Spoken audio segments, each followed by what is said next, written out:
போய் லைவும் போட்டாச்சு. நம்ம கலெக்டர் ஆஃபீஸ் லைவ் போட்டாச்சு.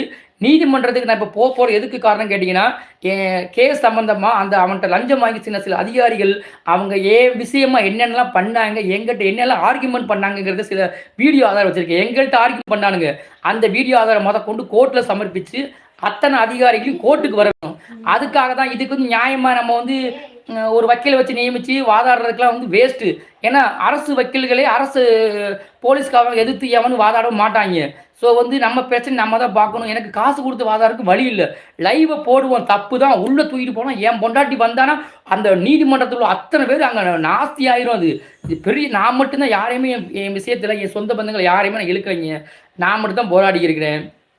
ஸோ கடந்து இப்போ ஒரு அடுத்த வாரம் போல் கண்டிப்பாக நான் லைவ் போடுவேன். லைவ் போட்டு இந்த பெட்டிஷன் எல்லாம் நீட்டாக எழுதணும். ஃபஸ்ட்டு எடுத்தையுமே லைவ் போடுறதுக்கு மன்னிப்பு கேட்டுக்கிறேன்னு சொல்லி நான் ஃபஸ்ட்டு பெட்டிஷன் எழுதிடுவேன். அப்போ நடந்த வாரத்தை எல்லாத்தையும் எழுதி சம்மந்தப்பட்ட காவல்துறையுடைய பேர், அவங்க எதுக்காக எப்படிலாம் இதில் சம்மந்தப்பட்டிருக்காங்கிற எல்லா டீட்டெயிலும் எழுதி அத்தனை பேரையும் இழுக்க